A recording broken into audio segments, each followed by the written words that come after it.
Selebrasi kemenangan berbuah petaka. Sebuah selebrasi kemenangan seorang siswa berinisial BA berakhir mengenaskan. Betapa tidak, saat berselebrasi usai mencetak gol, korban ditetangi seorang pelatih tim lawan dan langsung membantingnya hingga terpelanting ke lapangan. Saat dibanting, korban berupaya menjaga keseimbangan, namun kuatnya bantingan membuat BA jatuh tertunduk di lapangan. Akibat bantingan itu, korban mengalami keretakan di tulang ekor dan memerlukan waktu pemulihan 5 hingga 6 bulan. Di masa pemulihan itu, korban harus menghentikan semua kegiatan olahraganya. Sementara ayah korban BS langsung melaporkan kejadian ini ke unit PPA Polrestabes Surabaya. Ayah korban menyayangkan aksi tindakan tidak sportif yang berujung kekerasan. Ya, karena sebelumnya sih kami ada etikat baik supaya sore itu supaya bisa berkunjung ke rumah kami. Namun hingga sampai saya tunggu pukul 10 yang bersangkutan saya tidak hadir, jadi saya pikir tidak ada niat baik. Sementara itu, Kasihumas Polrestabes Surabaya AKP Rina Santi mengatakan saat ini sebanyak 7 saksi telah diperiksa termasuk korban dan pelaku. Polisi akan terus melakukan pendalaman untuk mengetahui alasan pelaku melakukan tindakan kekerasan terhadap seorang anak yang masih di bawah umur. Jemput bola, mendatangi sekolah, dan sudah melakukan olah TKP. Sampai saat sekarang ini kita sudah memeriksa sampai 7 orang saksi yang terlibat pada saat itu. Dari Surabaya, Jawa Timur, Nur Safei, iNews melaporkan.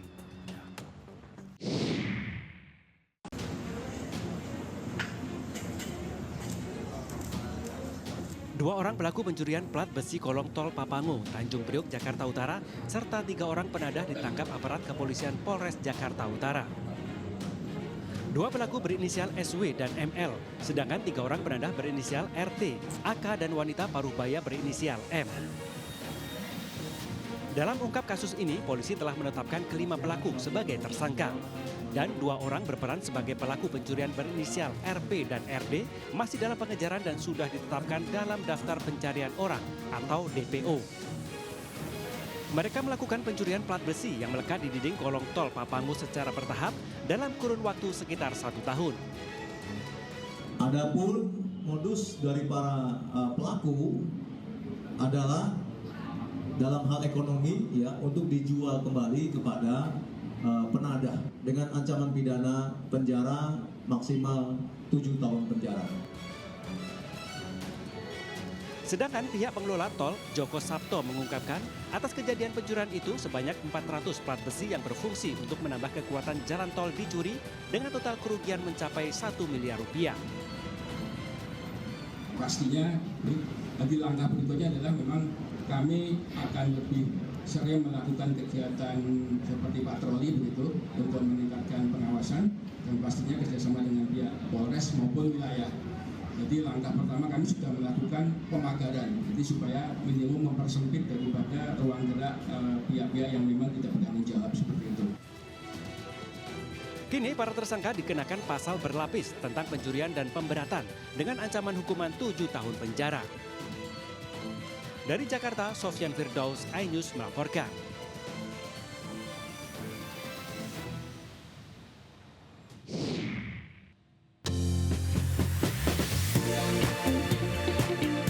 Selamat malam pemirsa, menemani istirahat Anda, tim redaksi kami telah menyiapkan beragam informasi menarik.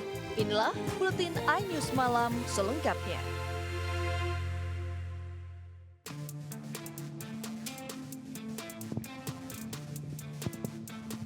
Pria warga negara asing ini ditangkap petugas TNI dan Satpol PP lantaran melakukan aksi di luar nalar di halaman Monas Gambir, Jakarta Pusat, Selasa siang.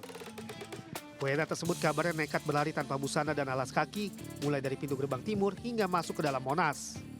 Aksi nekat itu diketahui petugas yang terkejut melihat WNA itu tiba-tiba berlari tanpa busana. Meski semula tidak mau berbicara, namun akhirnya dirinya mengaku bernama Victor berusia 36 tahun asal Rusia. Dirinya mengatakan baru tiba di Jakarta dengan menggunakan kereta api usai mengunjungi Taman Wisata Gunung Bromo, Jawa Timur seorang diri. Sementara kartu identitas dan paspor telah dirusak oleh dirinya saat baru tiba di Indonesia. Diduga, si WNA ini mengalami depresi akibat beban pikiran. Yogyakarta before? When? You come here? Yeah. With who? just alone. Yeah, I come to airport, but then I had my passport, so I couldn't fly. Why? Because I'm a Jew. Gila.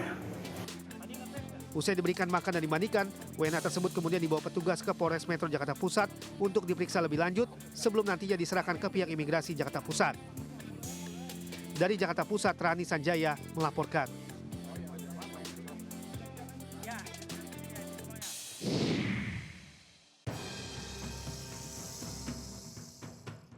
Berpura-pura sebagai pembeli, pria warga negara asing ini mendatangi sebuah toko handphone di Jalan Kiai Haji Ahmad Dahlan, Jombang, Jawa Timur. Modusnya, pelaku hendak membeli aksesoris ponsel sembari meminta penjaga konter mengeluarkan beberapa ponsel lain dari etalase. Saat penjaga lengah, pria asing ini mengambil ponsel keluaran Amerika seharga 15 juta rupiah dan menyelipkan di balik dompetnya. Selanjutnya, pelaku menggunakan modus lain dengan cara membayar aksesoris menggunakan uang asing. Lantaran korban menolak pembayaran dengan uang asing, pelaku meminta izin keluar menukarkan uang pada temannya. Tak disangka pelaku kabur menggunakan motor bersama temannya yang menunggu di depan konter. Tersadar ada ponsel yang hilang, korban bergegas mengejar pelaku, namun tak membuahkan hasil. Karena nggak fokus lah kayaknya, HP-nya udah dibawa, terus pas mau HP yang di atas ini mau dimasukin ke etalase, HP-nya udah nggak ada, terus baru sadar itu. Udah HP-nya udah hilang, udah dibawa sama WNA-nya.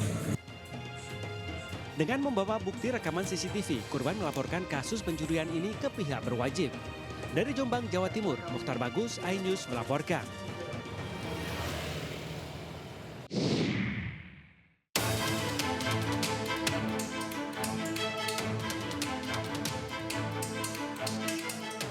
Dalam rekaman CCTV, rumah Fatiwanolo Zega, terlihat dua orang pria tak dikenal mengendarai sepeda motor masuk ke kawasan rumahnya di Jalan Rumah Potong Hewan, Lorong Purnawirawan, Medan Deli, Kota Medan, Sumatera Utara. Salah seorang pelaku menyalakan api dan langsung melempar molotov ke rumah korban. Setelah berhasil melempar bom ke depan pintu rumah, para pelaku langsung kabur. Kobaran api sempat membakar teras rumah, namun tak lama kobaran api padam dengan sendirinya. Fatiwanolo Zega mengatakan teror yang dialaminya terjadi pada pukul 03.49 pagi. Saat itu ia dan istrinya tengah tertidur dan mendengar suara letusan keras dari luar rumah. Korban menduga teror yang dialaminya berkaitan dengan permasalahan buruh yang ditanganinya.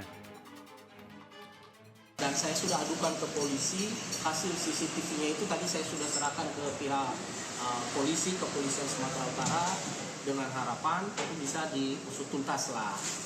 Karena apa yang saya alami pagi ini di rumah saya bukan teror kepada saya pribadi, tapi ini teror kepada penegakan hukum di Indonesia ini, teror kepada kepolisian dan pengawas ketenagakerjaan. Setelah membuat laporan ke Polda Sumatera Utara, korban berharap polisi bisa mengungkap dan menangkap pelaku karena telah merugikan dan mengancam nyawa korban. Dari Medan, Sumatera Utara, Juda Bahar, iNews melaporkan.